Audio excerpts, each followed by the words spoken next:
be recording. So without further ado, I give you... Thank you, Tara, very much for that introduction, and hello to everyone.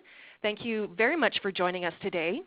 And 26 years of Grandparents' Days at SJR. It is one of my favorite days of the year.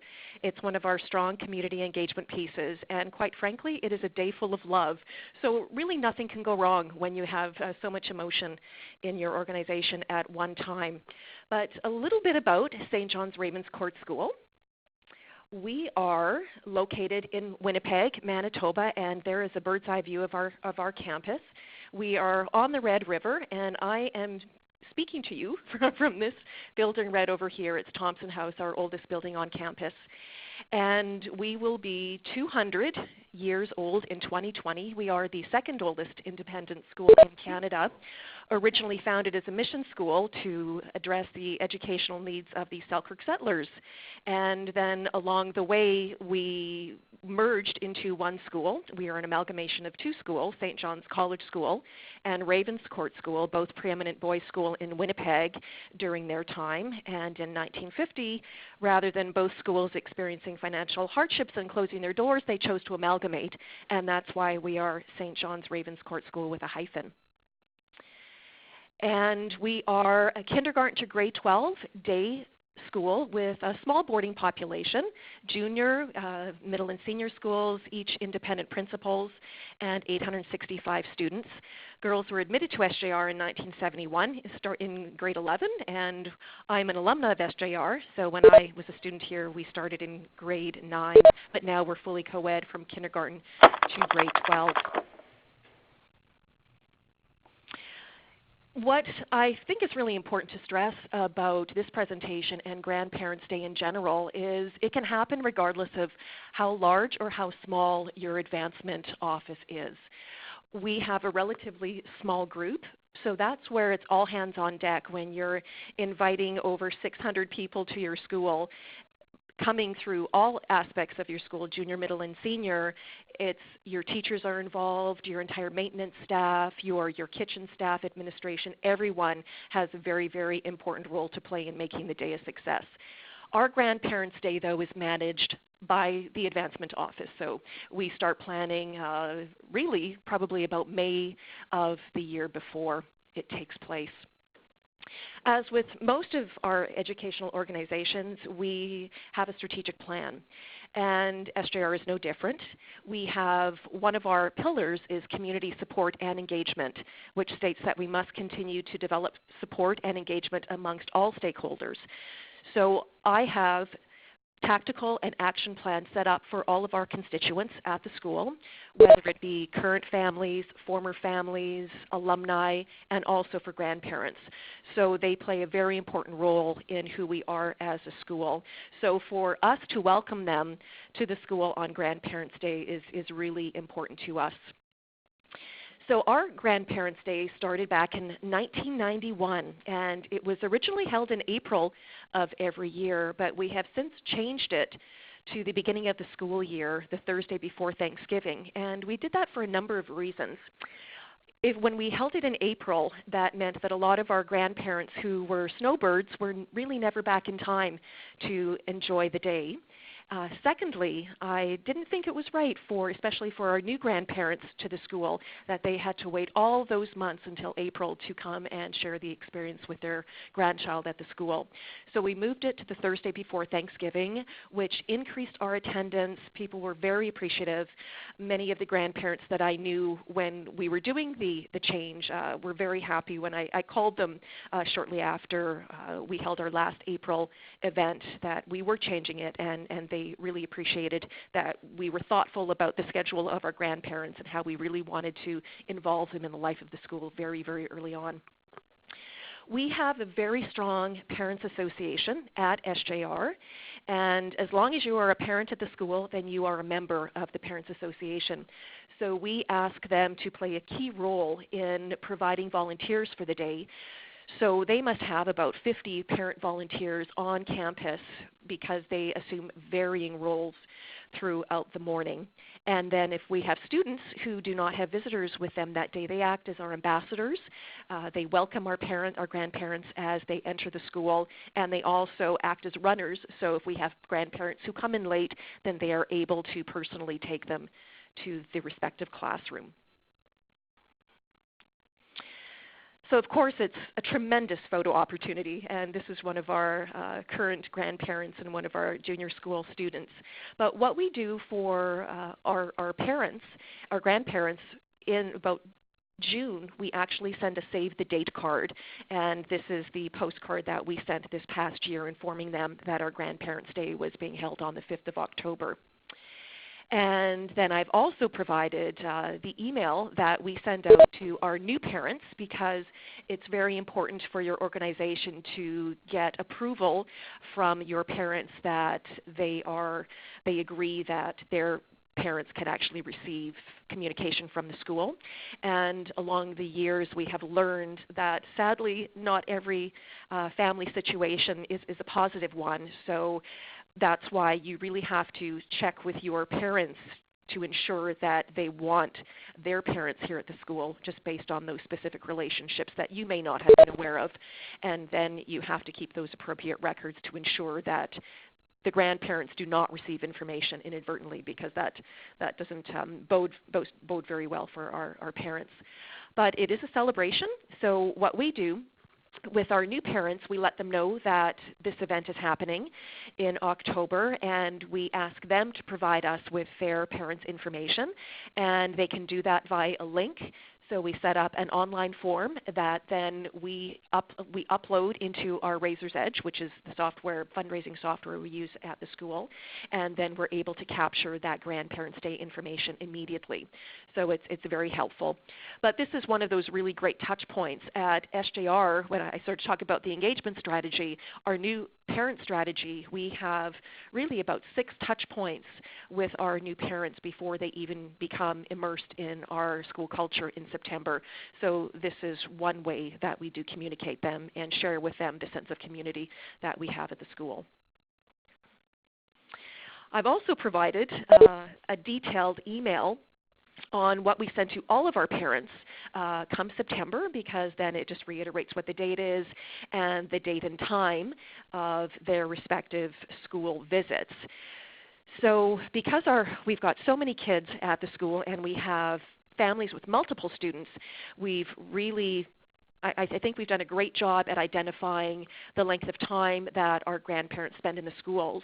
And you'll notice that our junior school grandparents spend the most time at the school from 9 until 11 a.m. That is primarily because our teachers do some really great innovative things with our grandparents. And I think it is important to know, when I say all hands on deck, it's not business as usual. So for most of our teachers to think that they're going to follow their basic curriculum that day, that's not going to happen. So all of our teachers develop really interesting, fun, interactive things that the students can do with their grandparents. And junior school is just a great joy because we have a great music program, as many of our schools do, so we can really include them in the sing-song, in dance club, or even doing something fun in the gym and drawing. So there are tremendous opportunities. And then our middle school is from 10 until 11:30, and then senior school grandparents are from 11 a.m. until 12:30. And as you see on the bottom of the screen, we have detailed information on what our grandparents do when they come to the school and how they can deal with having multiple grandchildren in the different schools.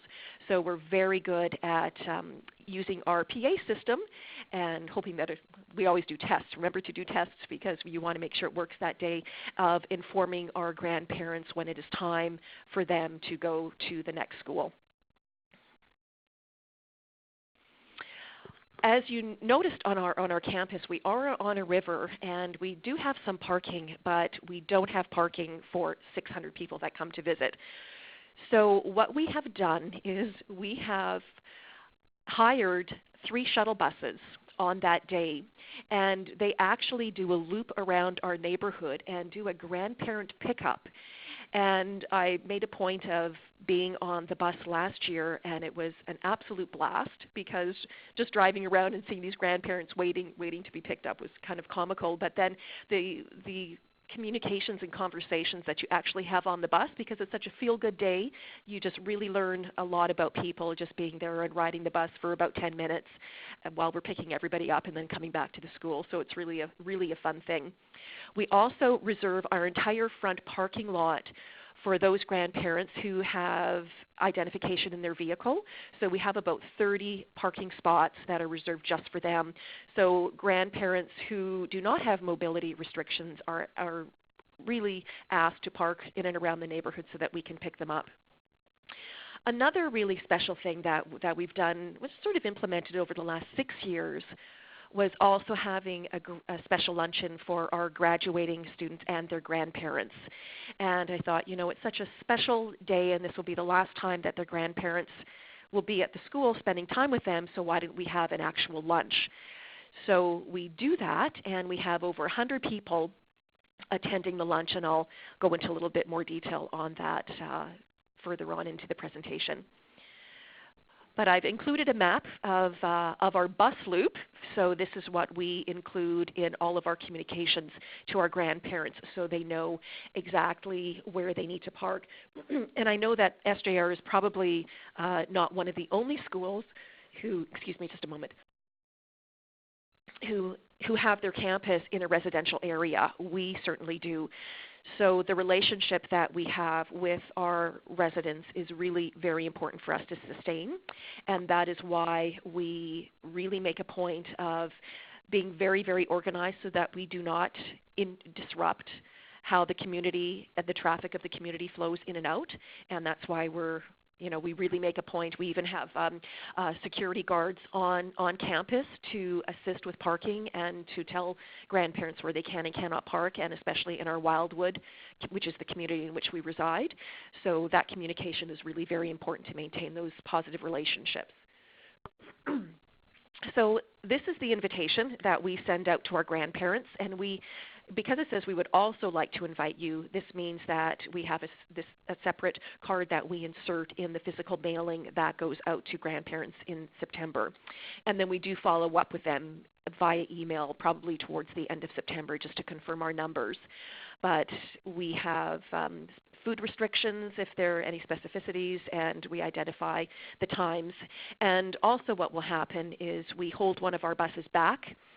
So we send two off when the rest of the school is finished, but then hold back one of the buses in case our grandparents have parked in the community and they need to be shuttled back to their car. Now, I thought it would be helpful for those of you who have a Grandparents' Day or are thinking about it, is we actually do a map of our front hall so that our maintenance staff knows exactly what type of setup we require for when our grandparents do come in. So our dining hall is in this area, and it seats about 400 people. So we have our registration desk at the front, manned by 4 of our volunteers, and then this is the entrance of our school, and this is where your student ambassadors are key, because then they can welcome, hold the doors open for people, and just be really great ambassadors for your guests. For those grandparents for whom you do not have information, we also set up tables along the side of the wall with pens and paper that they can fill out their personal information if for some reason we do not have them in our database. And then we have couches set up and the all-important coat racks. And we changed the setup a couple of years ago just to ease the flow when our grandparents leave our dining hall and then go down this way to our junior school. So it was quite congested when the coat racks were over here and the furniture was set up differently. But always make sure you have coat racks and a lot of hangers, especially if you're doing something in the fall or spring when it can be a little bit chilly. So the schedule of the day is very well laid out, and I know this is 6 font, So my apologies, but I know that when you get a copy of the presentation, you'll be able to zoom in and see it a little bit better. But even though the day starts at 9 a.m., grandparents arrive at 8 because they really want to get good parking, even though we have the shuttle. But for those that do have the disability sticker on their car, then they know that they will be able to get a spot out in front. But our registration desk does open at 7:45, and the buses do begin to arrive. So all of our grandparents are then asked to go into our dining hall because we have all of our tables are set up with linens, and we have coffee and dainties and flowers and everything. It's really beautifully set up. And our Parents Association are key volunteers in the dining hall, so they do all of the coffee and tea service. So I would say we probably have about 15 of our parents at any given time in the kitchen, filling up and serving and cleaning as we go from junior, middle, and senior school sections. So we've got this all here. So we serve refreshments, and then we welcome everybody, our head of school, and I do the primary welcome speeches. And I'll just go in a little bit farther. And so this just gives you an idea. Of course, it's not verbatim, but our head of school, Jim Keefe, does the initial welcoming everyone to the school. And then I come in at about 5 to 9 when we have most of our grandparents there. I gauge to see how many more buses are coming and how many grandparents we have actually seated, but our dining hall is packed, which is great. And then I just let them know that we will have our junior school representatives come to pick them up. So how that works is, because of the volume, we have a teacher representing kindergarten 1, 2, 3, 4, and 5, and they have sort of like a little flag that has their grade number on it. I also have a PowerPoint presentation of a loop of photos from previous grandparents' days, but when it comes time to actually announce which grades have to go first, I switch that PowerPoint slide to kindergarten and announce that kindergarten grandparents, you're welcome to follow whoever to your kindergarten class. And then I wait till they all leave the dining hall, and then I call upon the next group to follow. So I did these the wrong way, but that's okay. So just a thing that is really important to remember for the registration table where your volunteers are seated, the check-in list.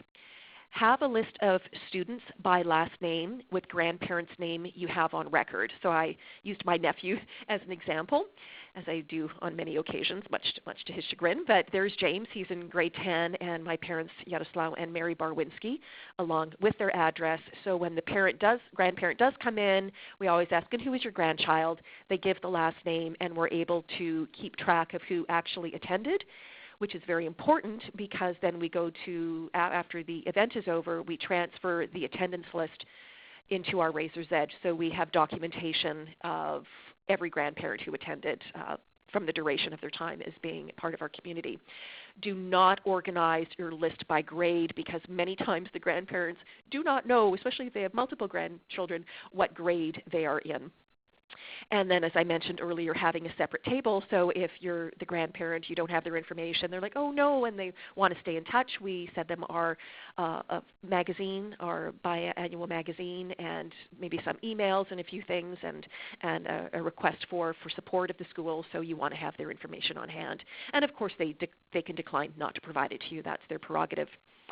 We also, which has been very helpful the last couple of years, and we've generated a separate list of every student and their classroom location based on their, the period of their class. And that's very helpful because when grandparents arrive late, you're able to actually take them right to their grandchild's classroom. So that is very helpful, and that's where your student volunteers can play a critical role of escorting them because they're going to be the ones that know the rooms better than some of our parents. So that's worked really, really well for us. We used to have walkie-talkies, but we have, just to speak to people around the school, but we've kind of done away with that, and we just use our students as runners, and that's worked really, really well. So just a bit of the logistics. I mentioned that we have our dining hall as the point where everybody congregates and has their morning coffee. So the day before, we start setting up probably at about 3 o'clock, and staff start setting up the dining hall tablecloths, flower arrangements, mugs, water, everything that you see on your screen. We always hold back about probably about 6 large tables just for our boarding staff and anyone who's going to be having dinner at the school that evening. But then the morning of the event, when junior school starts, so all of that stuff will be in place. And most likely our volunteers arrive at about 7:30 just to get all that other stuff on the tables, pastries, jugs of juice. And then in between the junior and middle school, so after junior school leaves, middle school grandparents will start arriving, and our Parents Association volunteers will then clear out all of the tables, replenish the dainties, put new cutlery and new mugs on the tables to prepare for the middle school section. And then after our middle school is over, we actually move our senior school grandparents into a room that is off of the dining hall, which seats about 80 to 100 people, and because we have to get our dining room ready for lunch service that day. We feed over 1,100 people a day, and so that's where the kitchen staff need that hour to make sure that happens.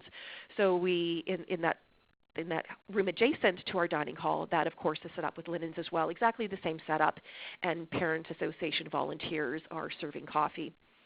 So for junior school, the teachers escort the grandparents to their classroom.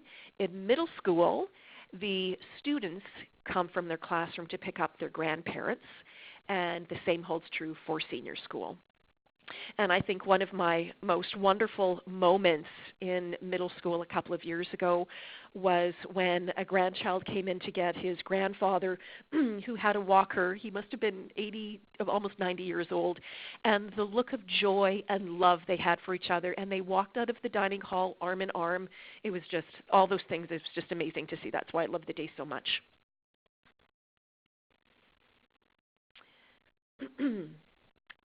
Are there any questions before I get into our grandparents' luncheon and the giving portion of our Grandparents' Day? I do have the line muted, but folks can ask their questions through the chat box if they'd like. Great. And we'll unmute the lines at the end. But so far, Christina, there have been no questions. Alrighty. So I mentioned we have a grandparents' luncheon, and we book off one of our gyms that day because we've got quite a bit of setup where our maintenance staff then really steps in and helps us with that. And luckily, the way our school is set up, everything is really on a main floor. So our kitchen staff is able to wheel in the entire meal into the gym, and so that is really effective. We have round tables set up for 100 guests, and we have buffet style for the meal and 2 rows. And it's really important if you do something like this that you have access to the line on both sides of the table. It just expedites the line a little bit more efficiently. And because it is Thanksgiving, we serve a Thanksgiving lunch, and it's the exact same lunch that is being served to all of our students and staff in the dining hall. So that makes it a lot easier for our kitchen staff, and it's really quite wonderful. We have Parents Association and advancement staff serve tea and coffee to all of our families, and we have someone do photography, so they take pictures of each family, and it's really a lovely, lovely event. Then after lunch, the Parents Association and advancement staff, we clear all of the dishes and tables because our kitchen staff is busy feeding the rest of the school, so we have to take care of all of that. And everything is rented, which is helpful, so you just have to scrape your plates off, and it can be gross at times, but it's one of those necessary evils, so we all really pitch in because our students come in probably at about 2 o'clock to use the gym for their phys ed classes. And I think this past one in October, I was running around. We usually order Gerbera daisies for our tables. They're just easy to manage, and they look quite lovely. And so all of the flowers that we had left over, I was going through the school, and every time I saw a grandmother who was still at the school, she received one of the flowers, and their face lit up. So that was just a really lovely thing to do as well. So that sort of gives you an idea of the entire day, and I'm very happy to send any of this information with you. I know it's in the PowerPoint, but I even have more detailed information that would have been kind of difficult to show you in this type of presentation. But because we've been doing it for so long, it really is a well-oiled machine. And even when we do our postmortems, we just kind of look at each other going, maybe there were one or two things that we could have done a little bit better. Excuse me. But all in all, it's worked really quite well for us. And with anything, we always go back to our teachers and principals and our Parents Association, asking them for feedback and how they felt everything worked, and if there are things that we can improve upon. And it's always been very positive feedback. So always trying to make it a better event than what it is. So with anything, and you're probably wondering this type of engagement strategy, how does that actually translate into giving to the school? And we ask all constituents at SJR to make a contribution to our Heads Appeal. So what we've done differently, though, for our grandparent donor form is we have made it grandparent specific. So I've added the donor form for our grandparents. We do have a form that has all the options, but this just gives them an idea of what the current needs are for the school and what it means to support our endowment. So we have pictures of our grandparents and, of course, welcome. One of the kids just did that for the class. So that really reminds them of the great time that they had when they were at the school in October. And this has proven to be quite successful. And we will continue doing this. So I don't just have a generic donor form for every constituent that we send out en masse. If they're a grandparent, they get one that I tweak a little bit and personalize this way. Even for alumni, I have a separate donor form, and then our parents and staff get the same one. Our former parents get the one that alumni do. So it really speaks to each audience differently. But what we have found with our annual giving campaign, the response that we've received from our grandparents on average has been we've received about $20,000 to $30,000 in gifts from grandparents, and which may not seem like a lot, but I'm happy to accept it, and every gift is really meaningful to us. And I even have grandparents on the day who come with their envelope and seek me out, and it's lovely to see them and lovely to chat with them and express our appreciation for what they do for the school, because it's really a special thing for them to be there, and we're so appreciative of the support that they give us. What we found when we did our capital campaign, which we wrapped up in 2014, and it was active from really 2013 to 14. Our grandparents contributed over $1 million to that campaign, which is significant. So we view these engagement pieces and the follow-up with our grandparents through our annual giving as setting the stage and providing a platform for developing those really strong relationships.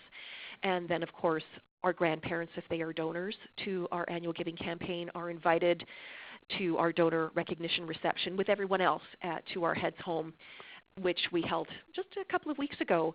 And several grandparents came. There was a wonderful cross-section of donors, so it was a true representation of our community, which was great. So that's where these types of things really do make a difference. And I truly believe in the role of advancement is to always be visible. And I've always said if people don't know who I am, then that is truly my fault, because all of these things that we do, you're welcoming people into your family, your home, your community, and you really have to practice what you preach. And I think the Grandparents' Day and being so thrilled and happy to see everybody and just walk around and greet people, and going from class to class and being part of things just really shows people that you are a family, and the community is a lot more than just having a coffee in the dining hall. It's just engaging and talking to people about their grandkids and just remembering those types of things. From this, I actually have one of our grandparents who always makes a donation at the end of the school year in honor of his grandchildren. And what I did the very first year he did that, we just sent a card to these kids, and I thought, well, what does a 5-year-old care that a donation was made in their honor from their grandparents? Just those normal in honor cards that we all send out.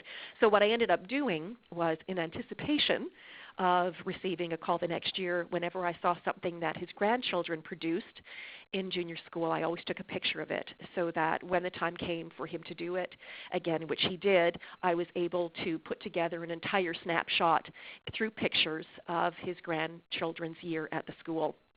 And the message would be something like, dear Christina, we are so proud of you that you're finishing grade 1, and we just want to do this in honor of the school and the wonderful things that you've accomplished and the great friends that you've made throughout the year. Have a great summer. And that's just been a really, really special thing for me to help develop with him. And so we've been doing that for the last 5 years. So that's been kind of fun. And also from this is, as you get to know your grandparents more and more, they are very open to providing suggestions on how better to communicate. So I am in the process of working with one of our grandparents because, and we hear this all the time too, that the first thing that we hear from you after we've had this wonderful October 5th Grandparents' Day is asking for money.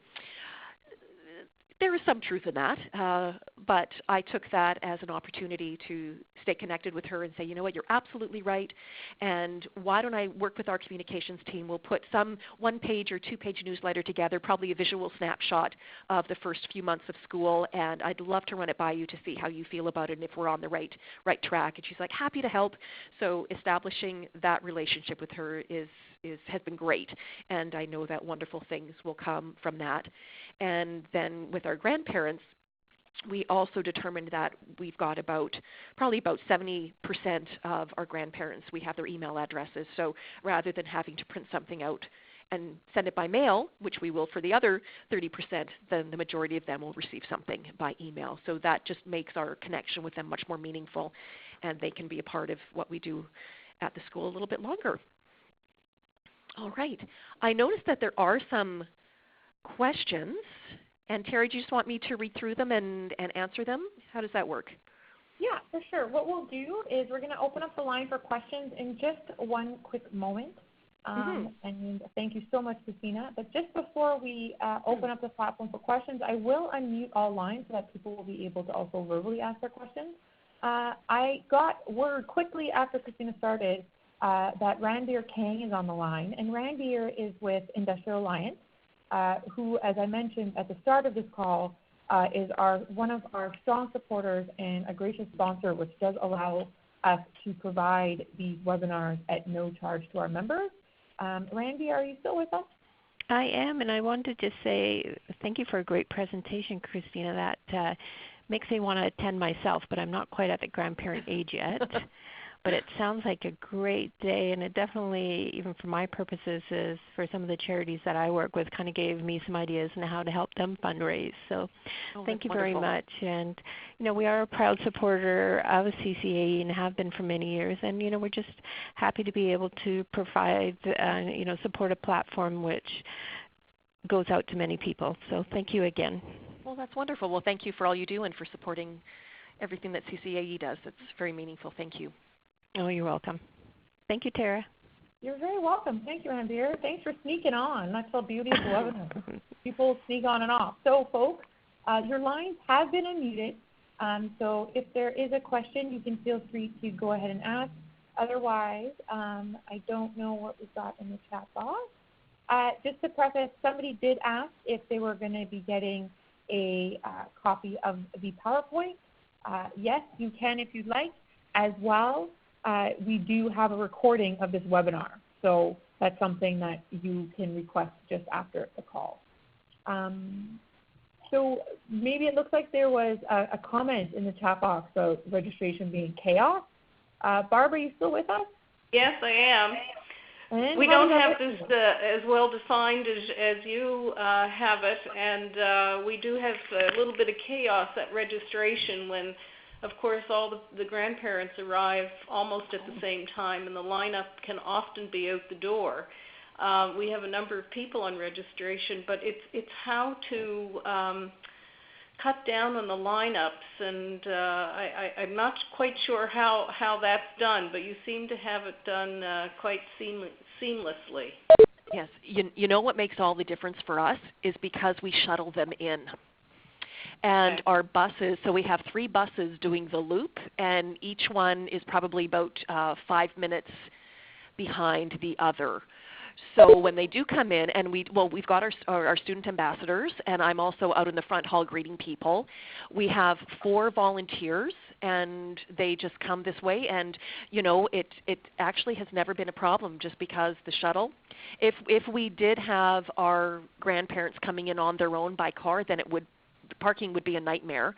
I don't even know how we would manage that. That's why we're very specific with just reserving our front lot for our handicapped parking and asking the majority of our grandparents to use the shuttle service. And that has worked really well for us. Yeah, that's probably the reason. Mhm.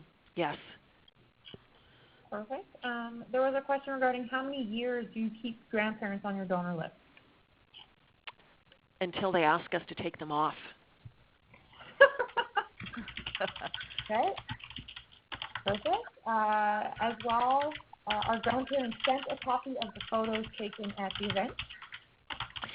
Yes, what we do with our graduating grandparents luncheon, we actually do send them a photo with a lovely note thanking them for coming and sharing that special time. All the separate classrooms do have blogs, classroom blogs, so we do send that, and all of the parents have access to it, so they will share all of those pictures with their parents. Perfect. Hi, Christina. Hi, Tara. Hello. Hi, Sam. Havergal. How are you guys? Good. How are you? Good.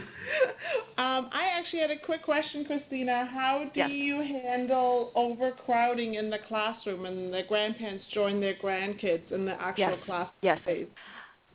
We order extra chairs, and we just make the best of it. And that's where, the biggest mass is in junior school. So we have maximum 20 students per class. So when you add, let's say, another 30 grandparents, yes, it does get congested. So we just make things happen. So we bring in probably about 400 extra chairs that day, and we have them set up in the classrooms. We also have reserves within the school so that if they find that they need additional chairs, then they can go out and grab them and put them in the classroom. Because they're in junior school for 2 hours, we can also take them into our music rooms and in our gym for different activities. So it hasn't really been that much of a problem because our class sizes are manageable to begin with, and our classrooms are quite a good size. Perfect. Thank you. You're welcome. There was another question. Can you describe the various activities that take place in the classrooms at the different grade levels? Maybe a quick overview? I sure can. In junior school, if they have music that day, then they take them and they sing songs, they play instruments, they do dance.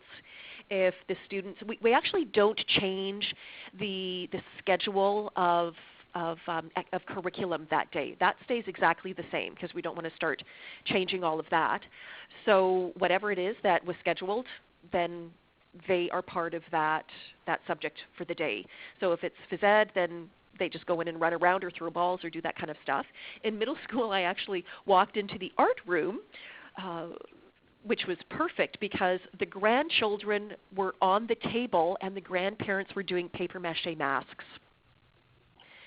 And I looked at this, and of course we brought in a grandparent who was late, and trying to find their grandchild was really kind of comical. So it was just like, are you my grandson? So I thought that would be a good little bubble to put over the photo to place somewhere. So it's all based on what the teacher does that day. I also poked my head into a middle school French class.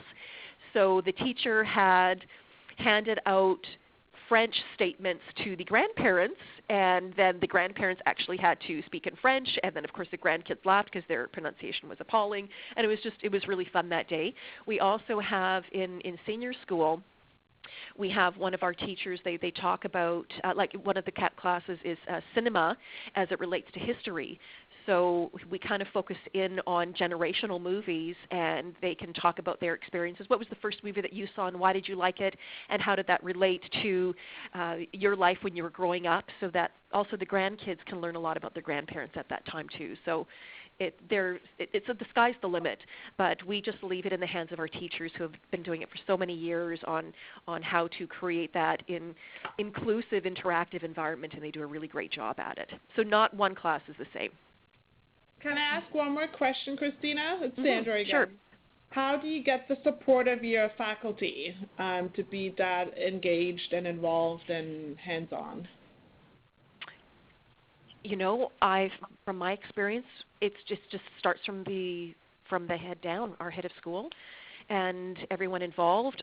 We're always walking around, and I guess when it comes down to it, because it's an advancement initiative, it's the relationships that the advancement office has with everyone at the school.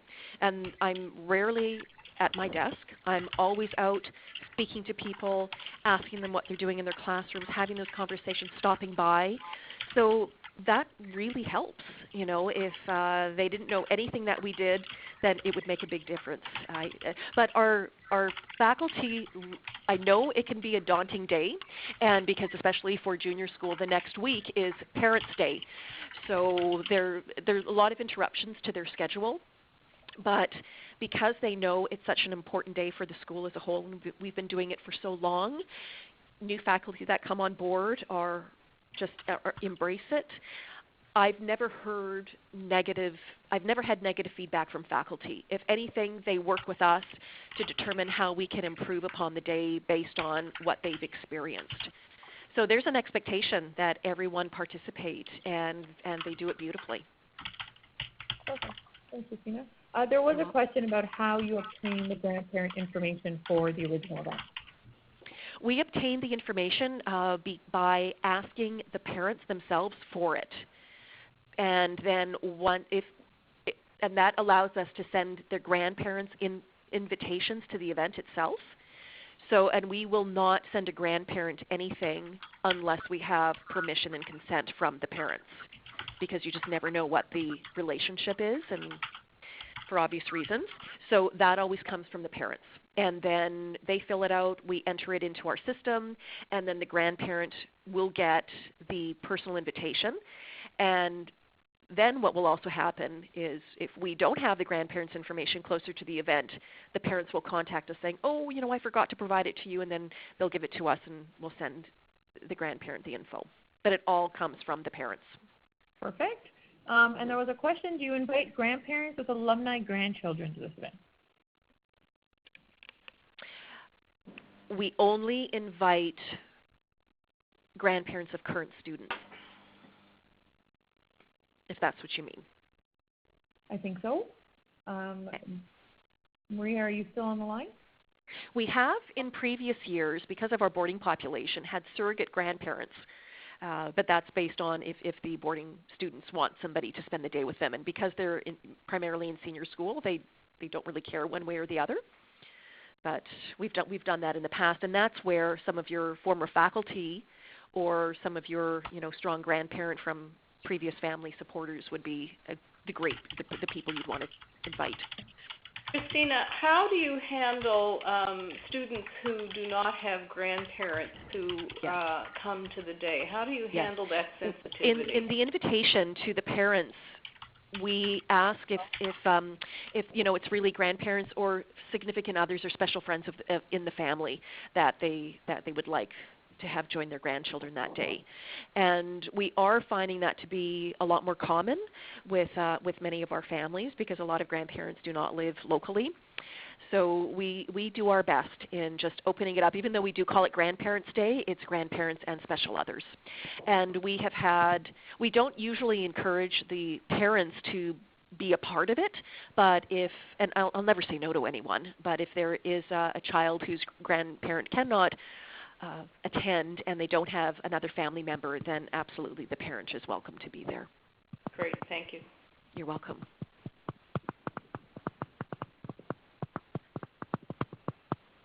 Any other questions, folks? All lines are unmuted, so you can go ahead and ask. Should you have a question? One thing that I forgot to mention is we also ask the parents, because many of the grandparents want to take their kids out for lunch. we allow that. All we ask is that the parents contact the school office to let them know that that is the plan. A lot of the times that doesn't happen and they go out for lunch with them anyway. So, but because we know the grandparents and the parents are there, we really keep a watch out for where people go, and especially in junior school, our junior school assistant is a master at keeping track of where everybody is. So we're very flexible on those days. Perfect. May I ask a question about lunch? Yes. Go ahead. Okay. Valerie Park, Ridley College. Do you have the grandparents are in the gymnasium and there are no children with them? You separate the two generations? The grandparents and their grandchild sit at the same table. So for lunch, for that, it's strictly for grade 12s, for graduating students. We do not have a lunch for the rest of the school, grandparents at all. We wouldn't be able to accommodate it.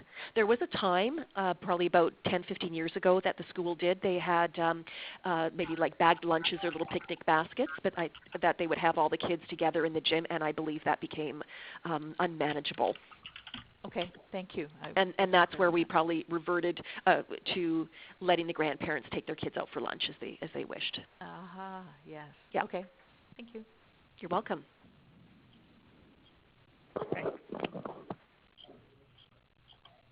There doesn't seem to be anything else in the chat box. Any other questions from any of those who are still on the phone line? Give it a moment. Okay. In that case, what we will do is we will adjourn for the day.